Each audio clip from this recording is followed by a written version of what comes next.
Alright, so forgive my formatting. I don't really post to 4chan a whole lot, I usually just lurk/x/, but since the holidays, I've been able to hear more stories from my dad, so I think y'all might enjoy. The first couple are from my grandpa.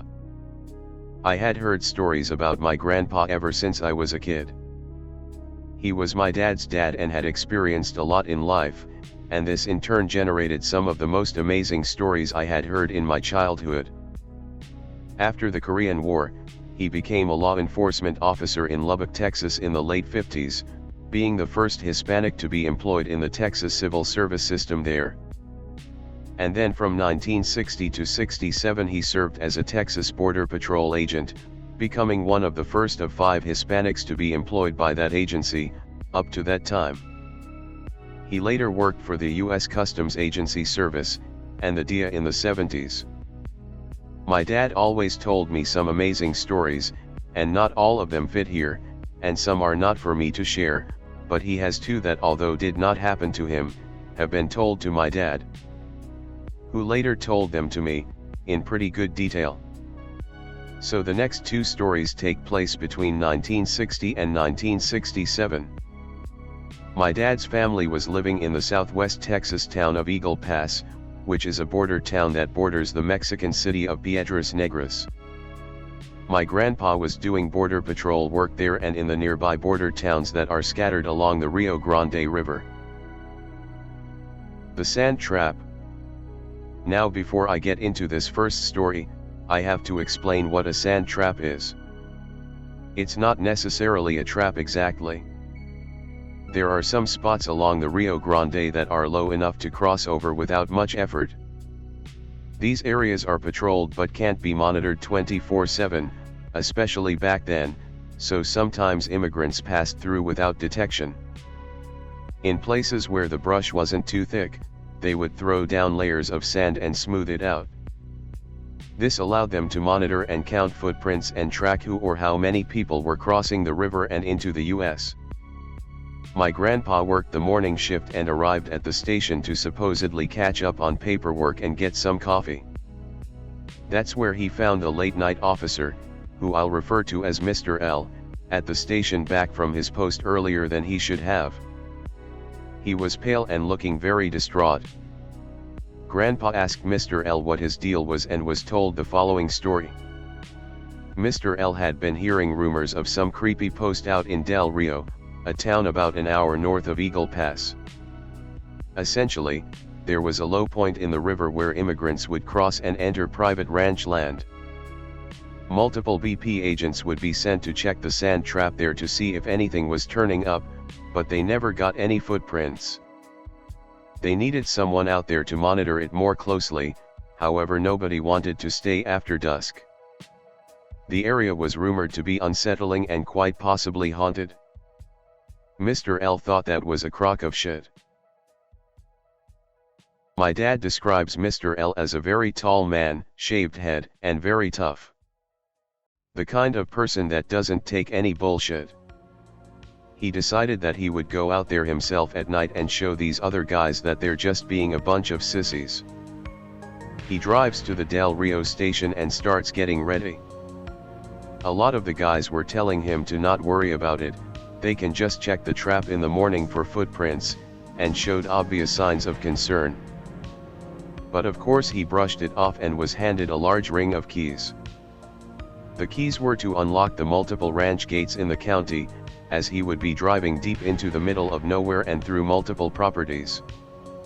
He got in his service vehicle, made sure he had all the supplies he needed, and took off down the old county road and then would later turn off to a gated ranch road. It took him over an hour of passing through multiple gates and driving unkempt dirt roads just to get to the spot. He left in the late afternoon, and by the time he arrived at the post, dusk was just upon him. He said the spot was loaded with mesquite, creosote, and all sorts of brush. You couldn't walk through the brush unless you had a bush hog tractor clear the place out. There was, however, a small, worn path leading from the river that you could get through just barely. This is where the sand trap was placed, since it served as a choke point for any foot traffic. Of course, the trap is devoid of any footprints, so he settles down and waits for nightfall.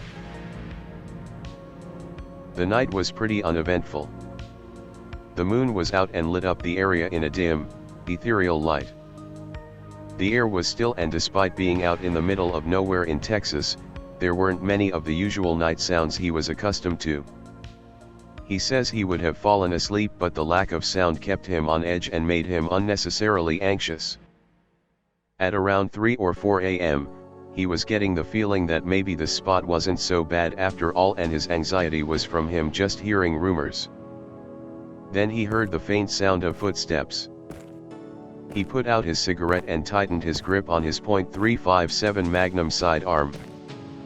The sound of brush being pushed away and footsteps got closer.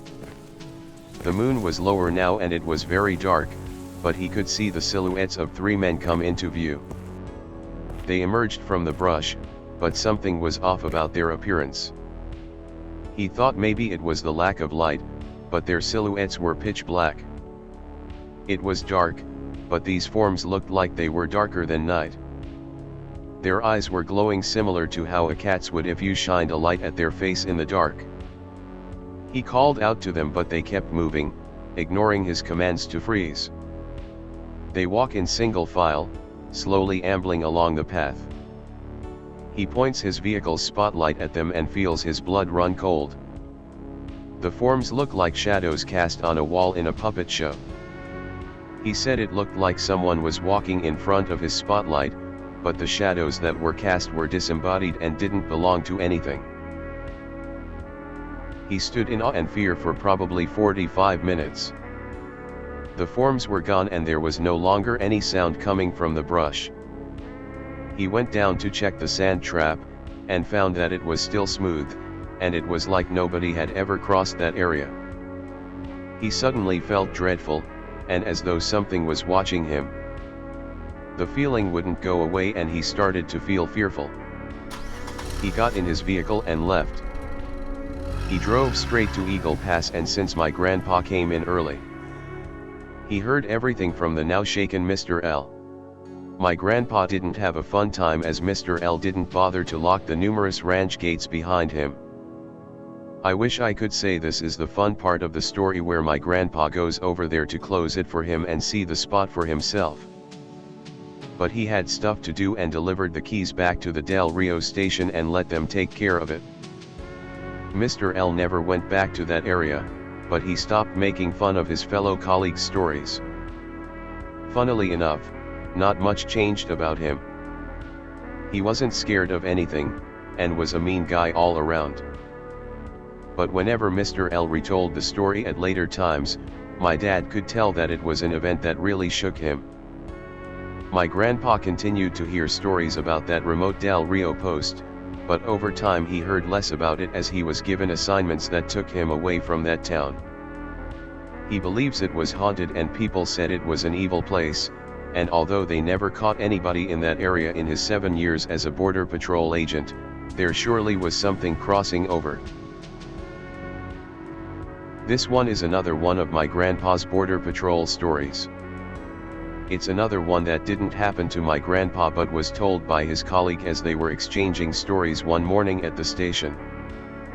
His colleague, who we will call Angus, was another one of those true Texan no bullshit types. He graduated from Texas A&M University, was a bona fide cowboy, and had worked as a ranch hand for years before coming onto the Texas Border Patrol. He would patrol ranches and other properties near the border on horseback, and would monitor sand traps and look for anything or anyone suspicious.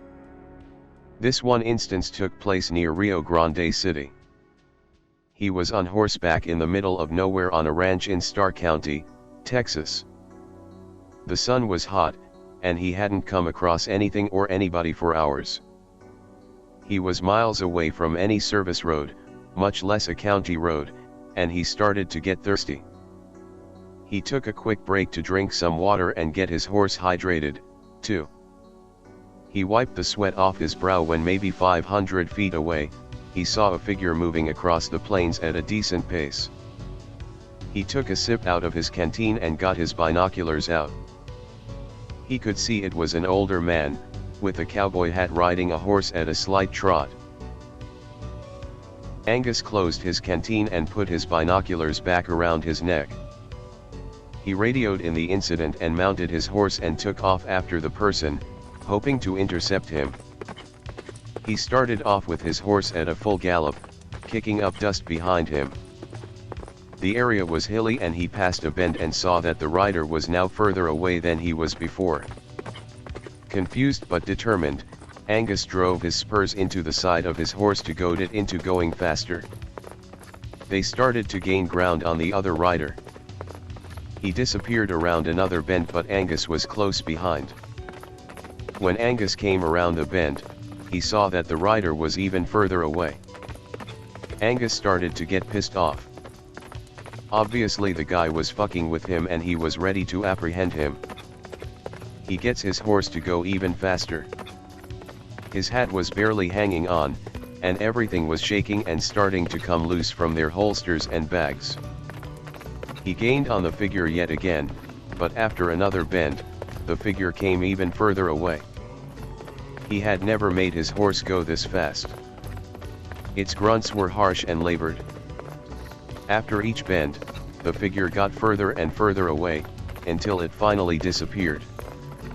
For fear of his horse's safety, he decided to call off the pursuit and radio in that the suspect had got away. He dismounted and gave his horse some water. They had probably traveled about 5 to 10 miles from where they originally spotted the lone horseback rider. He decided to double back. He started to notice that the only tracks were his own. No other tracks but the ones from his horse were found the whole way back. He told everyone on the McAllen horseback unit about it, and asked them if they ever experienced anything like it, but not one of them believed him. Said it was just a mirage, or he had heat stroke. Angus assured them that he knew the signs of heat stroke and his limits. He had been a ranch hand for years, after all.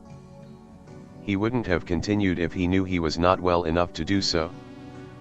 He let it go for a little while but told my grandpa eventually when he did some work in Eagle Pass. He never seemed scared about it but perplexed.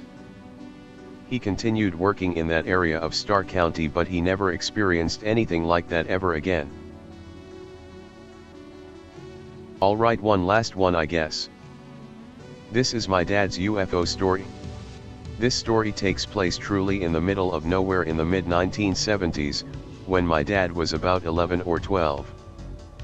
The way my dad described where it happened was by Alpine, kind of close to Terlingua, which is funny, because those towns are like 80 miles apart. If you get a map of Texas though, and look below Marfa and Alpine, and a little bit above Big Bend National Park, you'll see a vast expanse of nothing which is hundreds of thousands of acres of private ranch lands and just general Texas nothingness. My dad was with his uncle and his cousins, who had a property deep in the middle of nowhere, and they were going to stay for a few days at said property. It was accessible by traveling over 40 miles of dirt road, and this meant over 2 hours of slow, bumpy riding. The day was hot, but beautiful. Not a single cloud in the sky. When they finally got to the small property, they started to unpack the truck and put their belongings inside. My dad's uncle said that they had to climb a hill to get to a well so they could gather water. So they all climbed the hill to where the well was located with their buckets and canteens. My dad was fooling around waiting for his turn, and kicking some rocks around. That's when one of his cousins pointed at the sky. There was a small cloud in the sky, and it was the only cloud in the sky. He said it was small, gray, and very round. Almost a perfect sphere. Everyone stopped what they were doing to watch it. It slowly got smaller and smaller, and then finally disappeared. They thought it had evaporated, and thought it was a cool little weather phenomenon. When my dad took his turn at the well, his cousin shouted that it was back. My dad turned around, and sure enough, it was. It was in the same exact spot and was static in position, but once again, it grew smaller and smaller, then disappeared. Then it would reappear. They watched this go on for about 15 minutes. My dad, being as young as he was, thought it was some kind of alien spaceship. His uncle was watching it through his binoculars and handed them to my dad to see. My dad said it didn't look like a cloud, but like a swirling cloud of smoke. It would shrink into itself, then reappear out of thin air. He said he was struck with fear and felt the urge to lay down. He was trembling and didn't know why he felt so nauseous and frightened. His uncle ushered everyone off the hill and back down to the cabin. He felt better after a few minutes, and nothing else like it happened over the weekend. I asked him when I was at his house if maybe it was a smoke cloud or smoke signal. But he explained how there was no column of smoke connected to it and it was too high up to be dust or anything else. They also couldn't figure out why it was just stuck in the sky, in that one spot, shrinking into itself and then reappearing, like a creepy pulsing dance. He went back out there a couple times after that but never experienced anything remotely like that again. There's plenty of stories about that area. The Marfa lights have been debunked, but there are other mysterious happenings that come out of Big Bend, and between Highway 67 and 118. That's all I have for now.